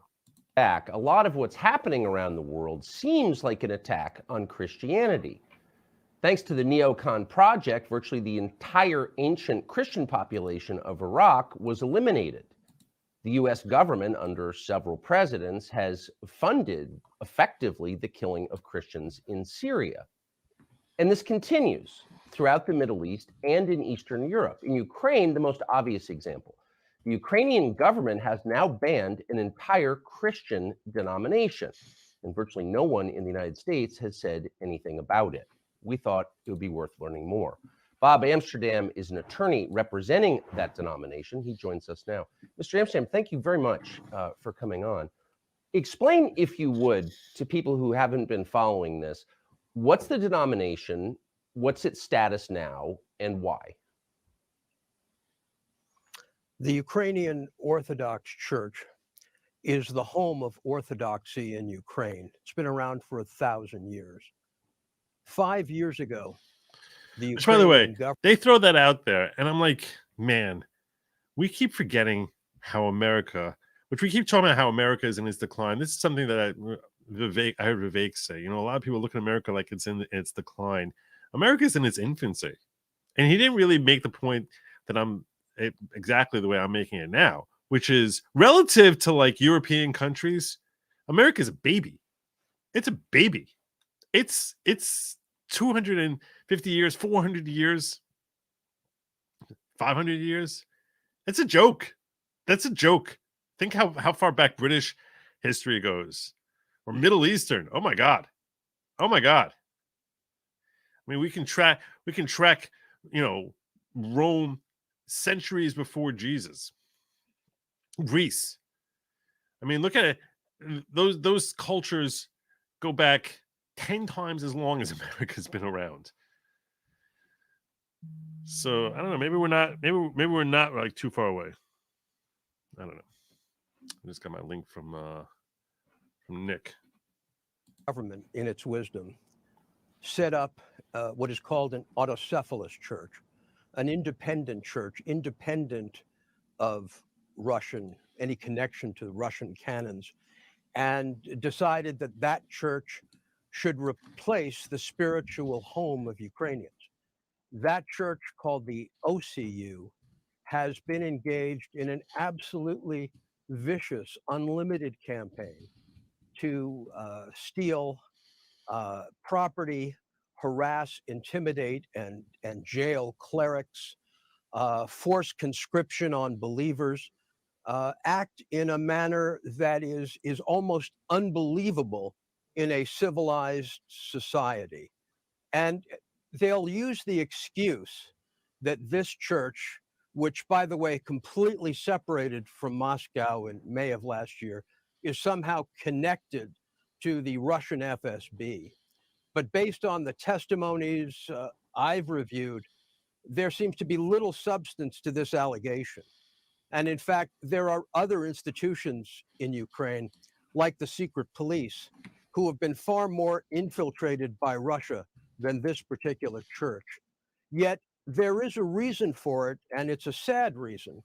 The politicians in Ukraine, including perhaps the president, want to take the populist vote of those behind this new church, and therefore feel it is in their political interest to destroy this ancient branch of Christianity. And I absolutely can tell you that the damage that has been visited on the leadership of this church, including 5-year jail sentences for 75-year-old clerics, just astound you that in the 21st century, a country that wants to join the EU would ban a religion, let alone an ancient Christian form of that religion. And moreover, a country whose functions of government and national defense are effectively solely funded by the United States taxpayer. So I think Americans have an interest in this. And if you ask Christian leaders in this country, and I have, shouldn't we be concerned when the Ukrainian government, which we're all for apparently, is banning a Christian denomination? They just say, well, no, they're not really Christians, they're Russian agents. If you could respond to that in a little more detail. You know, I'd be happy to, because firstly, I carry no water for Putin. I'm banned from Russia. He's dead, so that's good. I defended one of Putin's biggest enemies.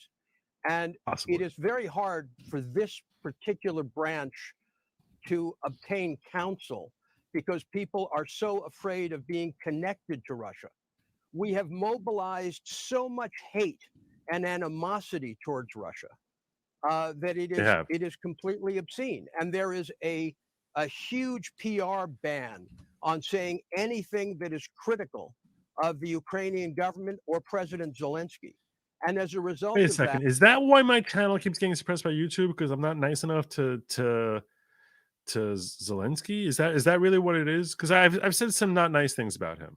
I've said some not nice things, and I'm just wondering because I noticed that I tend to get the real short end of the stick, and I'm like, not everyone I know, not all my friends get the same kind of thing where it's like just sloughing off of subs the way I seem to get.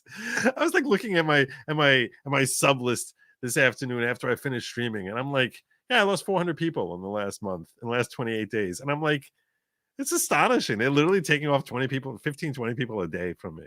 And the reason that I know that has to be YouTube doing it has to be, is because I know how hard it is to ever remove yourself from anything. That why is it that all of a sudden, every day, a completely different set of 20 people decide, you know what, I got to unsub from Joe today. That's what I have to do. Let me figure out how to go find his channel and then click unsub from him.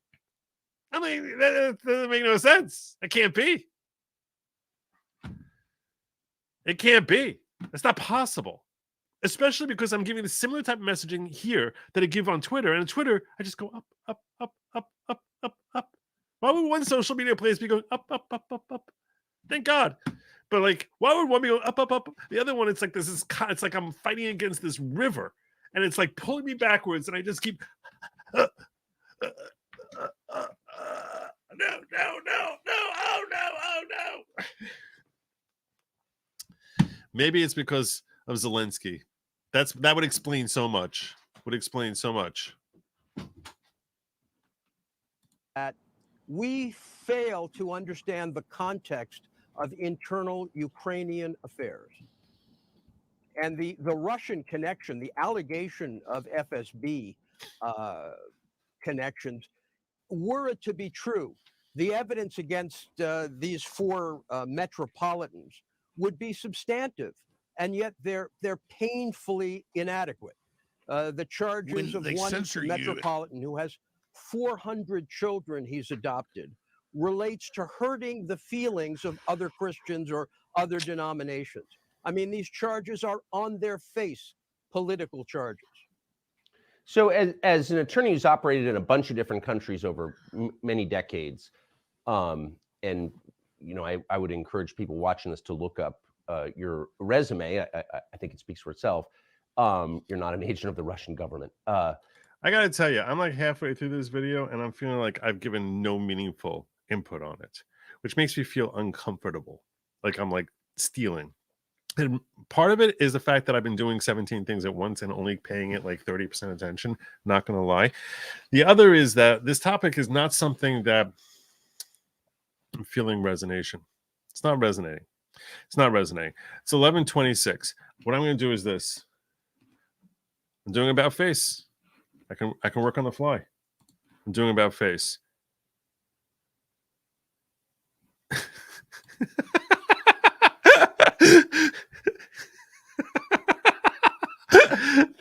Thank you, I guess. Yeah. I'm not feeling it. I need to find something that I'm enjoying. I'm not enjoying it enough. I'm not feeling that either. Honestly, I'm not feeling that. All right. I'm going to cover, you know what? I'm going to cover a couple other stories. That's it. I'm going to cover a couple other stories that I have set up here. Because I can. I'm going to steal this show. I'm stealing my own show. That's right. Kavel says, it's YouTube. You pass gas too loud and you get censored. That's likely true. It's likely true. I happen to be like very, very concerted in how I conduct myself in particular areas. But I get your meaning. I don't think you mean that literally. So that's probably true. Megan Malbass says, The Russian Connection sounds like a ripoff of the French Connection. Never seen that movie, though. I've never seen the French Connection either. It makes me feel like illiterate that I haven't seen the French Connection. I don't know if the French... I assume the French Connection is a spy movie, but I don't know. I could be totally wrong, and it could be something that like my parents are like, no, you're not watching that. Like, because I know it came out a long time ago when my parents were in a position to basically say, you're not watching that. I have a vague recollection of that. So, Drop Barracuda says, but who will be the ominous enemy on which we blame every fear-mongering, unprovable conspiracy theory against the right on if he's dead? Oh, you're way behind. You're way behind. Did you see? I got Lady Logic here. Did you hear rumors that Putin is dead? No. I found an article. Which said, "No, it's not National Enquirer. I don't even know if that rag's still around." Look, it really did. Look at this headline here. I'm showing this to. Look at this headline here. Vladimir Putin is dead after rumored illness. Understudy recognized as standing president. Oh, it's dead. What? Is that quoted? A Kremlin source said. Now, nobody in my audience. I did a poll. Literally, I don't remember ever seeing 95% against anything I've ever thrown out there before. And I did give a caveat that I'm not sure if it's true. Yeah. Enjoy $10. That's how money works now, right? Wait, that's not $10. That's $2. You can't lie to me about money. I know. You can't. I know how money works. All right. So there's a couple of stories that I had thought about bringing to your attention, which seems to be the perfect way for me to round out the rest of this show. But if you have something you want me to cover, just holler. And tonight's a little bit of free for all. And I kind of like it because it's been a while since I did like a little free for all. So this is something I was thinking of opening my show with tonight and ended up not.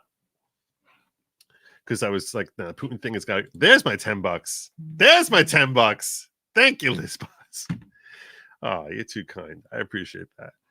So, yeah, this is a story I was thinking about opening with tonight. Because whenever I have like a major thematic thing like this, what I'm going to do, I have to have like an opening. And in my brain, I'm telling you now, in my brain, I'm thinking to myself, well, that's good for like 7 minutes. And then by the time I wrap it up and I'm done with it, I'm like looking and I'm like, how's it 10:30? 10:35. I spent like 30 minutes talking about whether or not Putin is dead. I was like, that is totally a 4-minute story. So, yeah. That's why if I'm ever late anywhere, you should never, ever blame me. It's totally not my fault because my ability to calculate time, unless I'm driving, in which case I'm like remarkably good at that. But in any other respect, my ability to calculate how long it's going to take me to get from here to there in anything I'm looking to get to, it's impossible. It's impossible. The brain just sidetracks and just, ooh, squirrel. All right. Well, anyhow, where was I? Daily Mail exclusive. Ex-SNL writer Kevin Brennan is seen for the first time after mocking Matthew Perry's death as he hosts a podcast show where he jokes about getting detained about the Friends star death. Now, those of you who are Matthew Perry fans, and likely there are several of you, I'm giving you trigger warnings up front. Okay? I'm giving you trigger warnings that there's a little bit of dark humor here. But I thought this story was interesting in that it's a cultural, it's a statement on our culture. And that's why I was like, oh, that's pretty wild. So here we go. Kevin Brennan, who's an ex-SNL writer. Ex-SNL writer Kevin Brennan was seen for the first time since mocking Matthew Perry's death the same day he dropped a new podcast called Some Junkie Died. The Friends actor was found dead in a hot tub at his home on Saturday, age 54. The Los Angeles County Medical Examiner's Office said his cause of death has been deferred. The investigation considered ongoing. Meaning, we don't know if he OD'd and then fell into the hot tub or if he was having some sort of, he passed out and then drowned from drugs and then passed out. But almost certainly, you imagine drug drugs were a factor. Soon after, Brennan, 63, was slammed for sharing a tweet about Perry's passing with the caption, "Drowned in a hot tub, ha ha ha ha ha ha ha." No, I misread that. "Drowned in a hot tub, ha ha ha ha." I gave way too many ha's in the original read. He refused to back down following an outpouring of disgust and returned to write, quote, "I didn't mock it. I just thought it was funny. But I do love it when junkies die." Then on Monday, he added, "Am I trending yet?" Which makes me feel almost as if like he was trolling the public with the first one. Like if this is like, that's when, or it could be that when he saw the reaction it had, that he was basking in it. Those are the two most likely options. On Tuesday, he was spotted for the first time since the incident, shared an episode of his podcast, Misery Loves Company, repeating his views. This is what I want to... Opening the podcast. This is him opening the podcast. This is how you open the podcast. I don't even know who this guy is.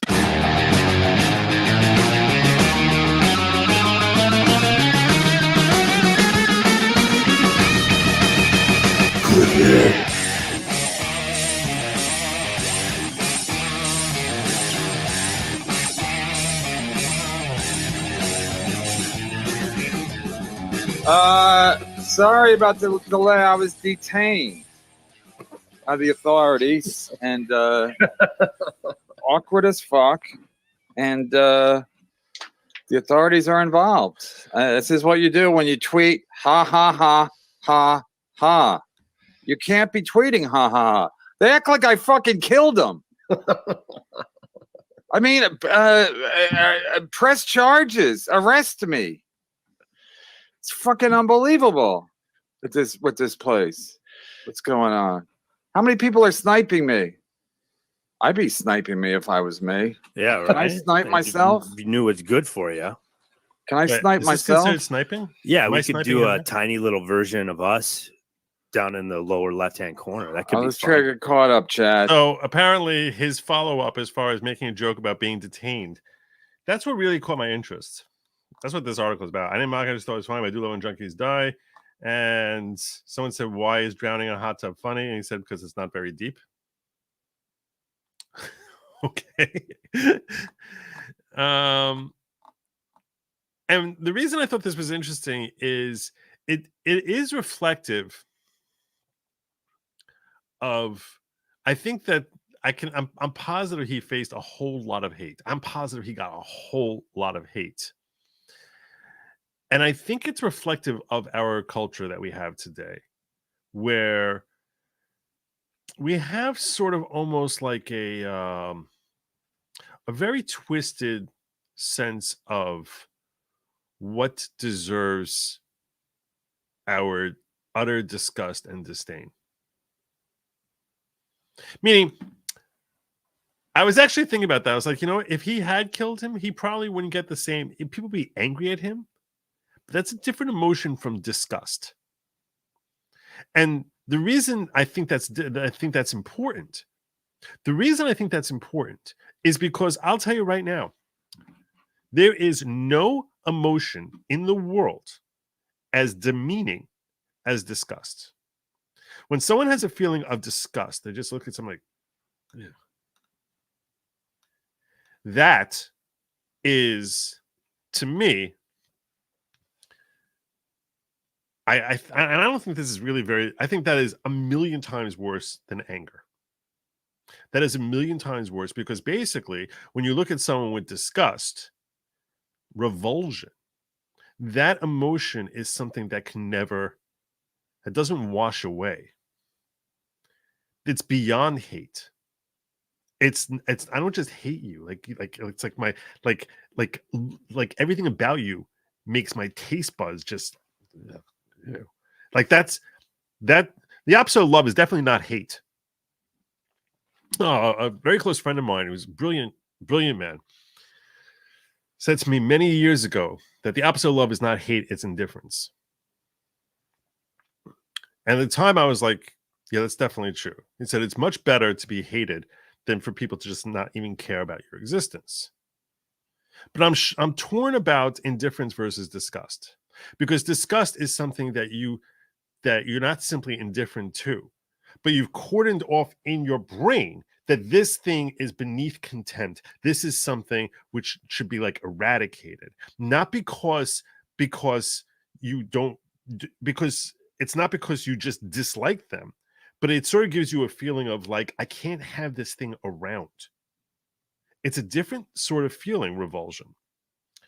And I think that if somebody had murdered Matthew Perry, I think society at large would have been angry at that person. They would have been very angry at that person. But they would not have felt revulsion. They would have felt anger, fury, but not revulsion. But when this guy goes out there and says something macabre about Matthew Perry dying, that creates a feeling of revulsion in many in the eyes of society. Which, if we start them with the given and assume that my given is correct, that revulsion is a deeper level of animus, of negative feeling than hatred or anger. That means that if we took this guy and we took the murderer, society would hate this guy more. And I can prove this is true. I can prove this is true with the following piece of evidence. Andrew Cuomo, you remember him, former governor of New York? It is almost irrefutable that this guy, with his policies that he enacted during COVID, where he said any elderly people who have been treated for COVID and still have COVID must be thrust back into the nursing homes that they came from. Elderly people who are in a nursing home rushed to a hospital because of COVID. We have to clear out hospital space, so we have to throw them back into the hospitals, even while they're still contagious. This led to sweeping COVID passing amongst those most vulnerable to lethality from COVID. Tens of thousands of elderly people died in New York.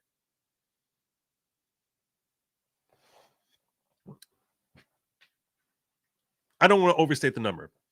I will tell you this: at least 10,000 elderly people died. The nursing homes were swamped with corpses. In New York, New Jersey, every state that they did this. A logical thinking person would have said, you know what? We're going to shift some of these nursing homes around. Make some a COVID-only nursing home. That's one way to handle it. So you're not spreading this potentially lethal infection to those who are most susceptible to dying from it. But not Andrew Cuomo. No. He helped spread COVID, whipping through those New York adult care facilities. Look, I'm an Orthodox Jew. I know a lot of adult care facility operators. Okay, it happens to be an industry that there are a lot of Orthodox Jews are engaged in. I'm telling you, I would hear horror stories. They would be so upset because anyone who runs an adult care facility, they actually care about the patients and they want to see them being happy. And seeing one death after another is depressing to everyone. So, what came out of that? Nothing.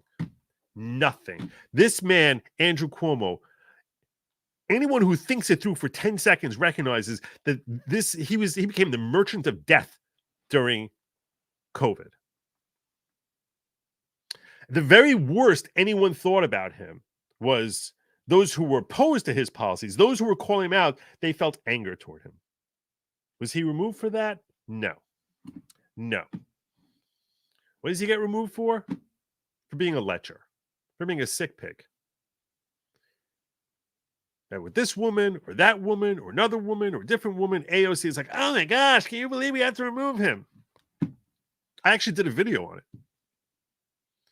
And was he a sick pig? Yeah, he was. Gross, disgusting. I'm sure that his female victims of his being a sick pig feel far more fortunate than any of the thousands of elderly who are laying in a grave somewhere because of that jerk. But what does he get punished for? What did society punish more? Why did he lose his job? Not for killing thousands of people, which created anger in a lot of people, a lot of folks. No. Revulsion. Revulsion to the way he demeaned women. And it's an interesting thing about our society that we tend to look down on someone who is and feel a revulsion to someone who demeans others more than if they kill someone else, which is why I know he was making a joke. This guy, Brennan, or whoever he is, I know he was making a joke saying that like I was detained for like as if I killed the guy. But I'm telling you now, if Matthew Perry was murdered, which we likely was not, but if he was murdered and we found his murderer, I actually think society would be angrier at this guy than at the murderer. And that's a weird thing. It's a weird thing. Maybe we don't have enough revulsion for murderers, for people who are truly violent. Maybe we're so numb to violence that we don't have sufficient revulsion. But it's a really interesting concept that I think you would struggle to disprove that that's true. What I said, that we have more antipathy for those who we feel show improper respect than those who commit terrible violence. Atrocious violence. Genuinely harm society in lasting ways. It's crazy. It's a crazy thing. I chastised AOC for this because she was the one who got so freaked out about Andrew Cuomo's demeaning women. I'm like, dude, you're worried about the 5 women that he like inappropriately touched, which is gross and disgusting. And you don't care about the thousands of people who are dead? It's kind of crazy. It's kind of crazy. I got a bunch of super chats to catch up on.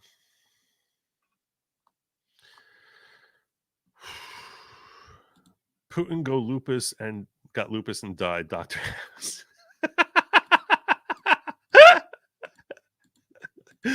That's funny, Wesley. That's pretty funny. Drop Erica. If you've never seen it, KGB defector Yuri Bezmenov warring to America 1984, 649 is interesting. It's more than 649. I saw a 2-hour thing from Yuri Bezmenov. Someone shared that with me when I had a relatively small channel, and I was talking about how Russia basically has and the Middle East basically set America up to fail decades ago with the way they corrupted the American institutions and used money to do it. And someone shared that with me, a video of Yuri Bezmenov explaining this all the way back in the 1980s. Lady Logic was right. National Enquirer ties to site. Does he National Enquirer's ties to that radar online site or whatever? That's pretty funny. See, your intuition is spot on.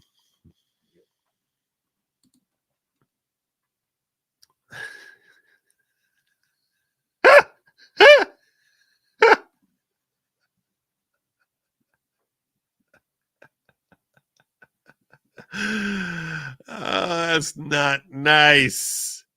This is not nice. I can't read that out loud. I can't read that out loud. Didn't I just finish talking about how YouTube is constantly sloughing off my subs? I can just, as soon as I finish this sentence, I'll lose 30 subs. Those YouTube people like, that was not cool, Joe. We're taking away the 30 from you. Kevin Brennan has always been an abrasive comic. I'll tell you this much. I feel like a lot of abrasive comics, like I don't think they're really funny. Meaning, I think a lot of people like and it's an interesting thing. I don't know anything about Kevin Brennan per se. I mean, all I know is what he said there. I don't think they're actually intelligently funny. I don't think they're creatively funny. I think that it's like the same way. I don't think Howard Stern is funny. I think he's like, if I say something that's kind of shocking, that's going to make people like say, oh my God, and then say I was a joke. That sort of makes people think I'm funnier than I actually am. I actually think that abrasive comics mask their inability to actually come up with creative humor by trying to say, how do I cross that line? Which is harder and harder to do in a society which basically says there are no lines. But You basically sit there trying to identify where are those lines, and then how do I cross it? And joking about a beloved actor who dies young, and mocking his death, which it wasn't even like very creative way. Ha ha ha! What is that? And like that's not like I don't think that's I think that they tend to be very poor comedians. When I say poor, I think that good comedy requires incredible intellect and insight and creativity. It's an art. And I think abrasive comics, by and large, I don't know. I'm not speaking to Kevin Brennan because I don't know him at all. But I think by and large, I think that they're kind of hacks. Usually, not always. Howard Stern, for example, I think it's a complete hack. Kristen says, probably not popular with YouTube folk, but would love for your feedback on the 45 communist goals that was also read in Congress in 1963. Godspeed. I don't know anything about that. I know nothing about that.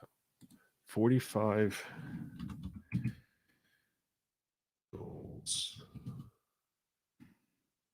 What are you talking about? 45 communist goals.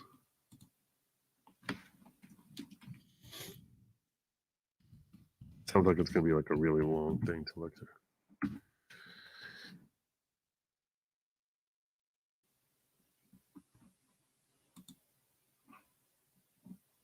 (1963).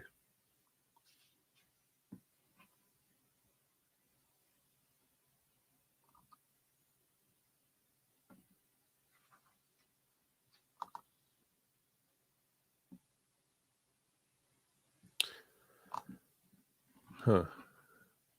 Yeah, I need to read that through. I pulled it up here, but I still need to read it through before I actually bring it up on stream. Pinochet, last I checked, it's not illegal to be in a... Yeah, no, it's not at all. I agree with you totally. Totally, it's not at all. I'm just simply saying, you're right, it's not illegal. I just don't think it's impressive. You know what I'm saying? I'm like, all right. Like, like, yeah, when you're in high school, you think that that guy is hilarious. But by the time you evolve beyond that, you're just like, really? Yeah, okay. I don't know. That's just me. De gustibus non disputandum est. Kaznep says, I'd rather the Muslims and the Arabs be indifferent. Yeah, that's true. I understand. Yeah. Fair enough. Fair enough. Debbie says, Law of Self-Defense is selling one of his Rolexes for about $14K. CX, here's my chip in so you can pick that up for yourself. Yeah. I never had a whole thing about watches. I never understood. Some people have a hang up about like really like expensive watches. I never looked at that as something I ever had an aspiration of owning. I think if I had $1 billion, I would not spend 14,000 of it on a Rolex. I have like so little interest in that. Then you'd have to be on time for me. Not because of the having to be on time. It's just it's so not a thing to me. I could see spending that much money on a suit, but not on a Rolex. I know that sounds crazy. Pinochet Helicopter Tour says, wasn't Eco Health Alliance headquartered in New York? I don't know. Oh, you're saying when we were talking about Andrew Cuomo? I don't remember. Maybe. Sam Williams, the banks, Hollywood, debt collectors, now nursing homes. Is there anything you guys don't... Okay, so to clarify. Good question. Great question. Really good question. First of all, land, by and large. Second of all, it depends on which guys. Because I know to someone who's not, because to me, like, we talk about owning banks. That's not religious Jews. Religious Jews don't own the banks. Religious Jews are in nursing homes, at least in the tri-state region. They really are. There's a lot of religious Jews who own nursing homes here. You'll find a lot of religious Jews in the Diamond District, but Hollywood, there's no religious Jews there. Banks, no religious Jews. But yeah, nursing homes and diamonds. The rest of us are like professionals, pretty much. That pretty much covers it right there. When I say professionals, I mean like doctors, lawyers, that sort of deal. Accountants. Some will be in like a Wall Street type of thing. But yeah. Mushroom Cloud Pumpkin turned out pretty bomb. I don't know what's happening in your house, Bob. I don't know what's happening in your house. I don't know what's going on there. I don't know what you're talking about. This is definitely a Halloween thing. But you turn your jack-o'-lantern into looking like a mushroom cloud? Is that what you're trying to say? That's what I'm getting from this. If not, I give up. The Yuri video is far more interesting before the far left saw and said, hold my Bud Light. Yeah, the far left got crazy. It's so easy to say about the junkies on the street, but not Hollywood stars. It's a greatly based comment. Okay. That's a fair point. That's a fair point. Mega says, come on, Joe. All Perry had to do was stand up. Guess comedy wasn't in his wheelhouse. Poor guy went down with the shit.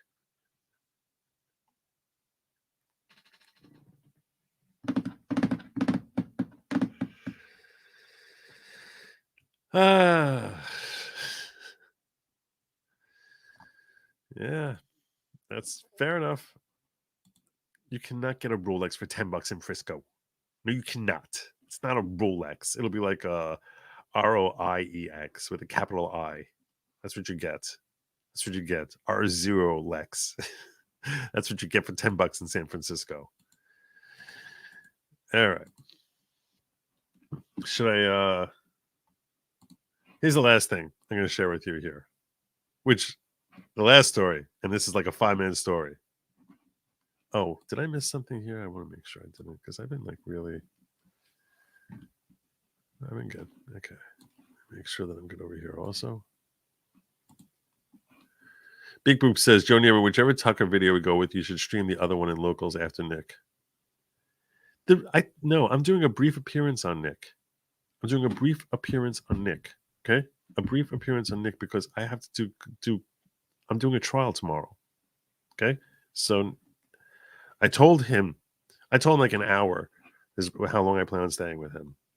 Now I might go a little longer and just stick with him like through his YouTube period and then just like drop off when he goes to Rumble, the Rumble exclusive, because he tends to go a little over an hour. So I'll probably stick with him through his YouTube segment. I didn't tell him that, but I figure if I tell him an hour and I go longer, he'll be fine with that. But yeah, I need to wake up and do a stream for 7 hours tomorrow. 2 streams, whatever, over 7 hours. So no, I'm not doing that. Sorry. Not tonight. It was tomorrow, but not tonight. That's for sure. Last story I want to cover for you. I saw this headline. And a few things struck me about this headline.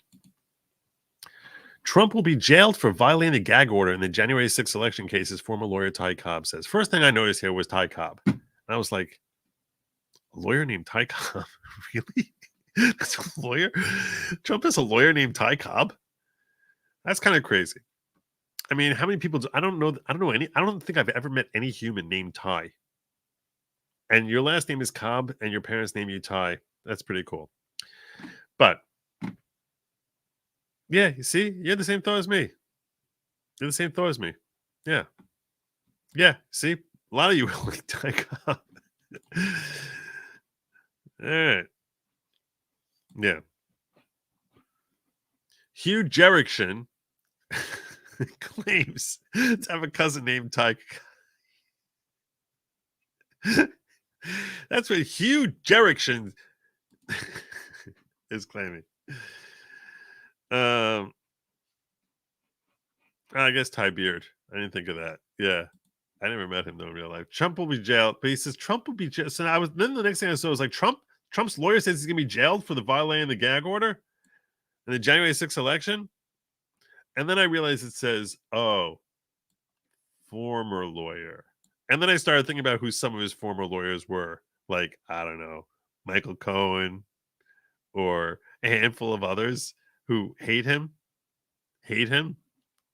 So former lawyer of Trump doesn't really mean this is someone who's speaking in good faith. At first I thought he was saying his lawyer's predicting he's going to get jailed. And I was like, what the heck? No lawyer would ever. I was like, what kind of lawyer would go out there? That's how bad his lawyers are that they're publicly saying he's going to be jailed. That's terribly. That's terrible. You don't see that in the mind of a judge. But anyway, Donald Trump violated a gag order in his January 6th federal election case that could land him in jail, as former lawyer Ty Cobb said. U.S. District Judge Tanya Chutkin on Sunday reimposed a gag order that special counsel Jack Smith's prosecutors sought in the January 6th case being tried in Washington, D.C. She had suspended it for 9 days after Trump's lawyer balked at the requirements and said they were in violation of free speech rights. And Trump was again prohibited from targeting witnesses, prosecutors, or court officials in the case. Within hours, Trump was again going after the radical left judge, calling her a true Trump hater in the post on a Truth Social website. I didn't read her gag as being about her specifically. I think she's protecting her clerks. I don't think it's about her. That's really a big question. Could be. Could be about her. Cobb, who had worked for the Trump White House during the Mueller probe in 2017 and 2018, noted that another judge, Arthur Engoron, slapped Trump with a $10,000 fine for violating a separate gag order on the New York case that prohibits him from going after court staff. I think Judge Chutkin prudently allowed Trump to try to persuade her to extend the gag order. She concluded on the basis of his conduct this week not to do so, he told CNN Tuesday night. And I think she'll come in with a much heavier penalty, and ultimately I think he'll spend a night or weekend in jail, he predicted. I predict that Ty Cobb is an idiot. Okay? That's my prediction. I'm going on a limb. I don't know Ty Cobb. I'm telling you right now, the only Ty Cobb I know, I envision sliding in knickers into second base. I'll tell you this.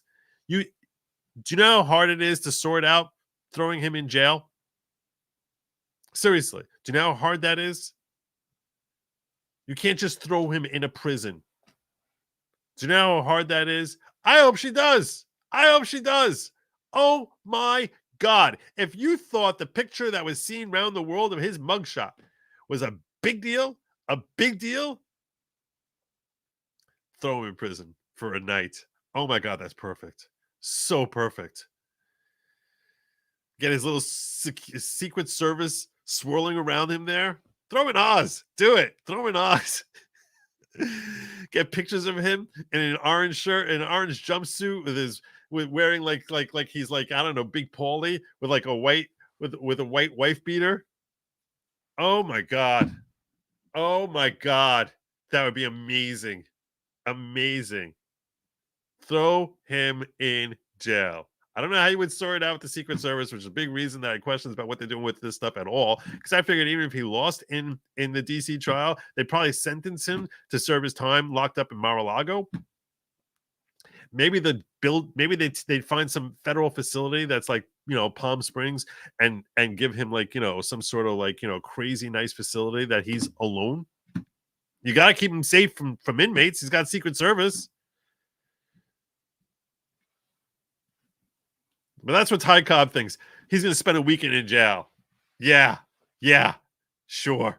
You want to go? That's going on a limb there, Ty. I'll tell you right now. I don't think you're going to be.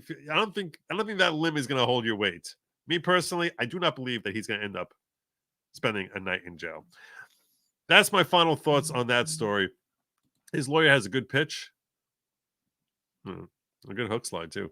Much love for the Brennan Take. MLC is the funniest podcast on YouTube, in my opinion. Oh, well, all right. It will never happen, but you two on the same stream would break YouTube. I'll try him out. Come on, Kevin. Let's go. But thank you. I take that as a big comment, Reaverton. And I think that is. I think I gotta bust on out of here. I'm supposed to be joining my good friend Nick Ricada like right now. So I already redirected you all in that direction. Tomorrow, so I'm heading over to Nick Ricada. Then I'm going to be on tomorrow morning at 10 a.m. I'm going to be live streaming the trial. You don't want to miss it. At a certain point, I'm supposed to be like, I don't know, doing some sort of crazy thing with Vivo. I don't know. It's going to be boomerisms galore. You don't want to miss it. That's tomorrow at 10. Right now, I'm heading over to Nick Ricada. You should join me over there. He's got that iron oxide dome. Nothing will hit him. Oh, you're talking about Brennan? Maybe. I think you're talking about Brennan. I got to bust on out of here. I thank you all for joining me. Hope you enjoyed the show. See you tomorrow morning at 10 or over on Nick Ricada's, which is where I'm sending you all right now. I'm probably going to need 5 minutes just sort of like get over my nerves because you don't even realize it. When I'm doing this show, I'm like practically hyperventilating. That's how nervous I get. May or may not be true. I'm on out of here. Be happy. Eat the bugs. Godspeed.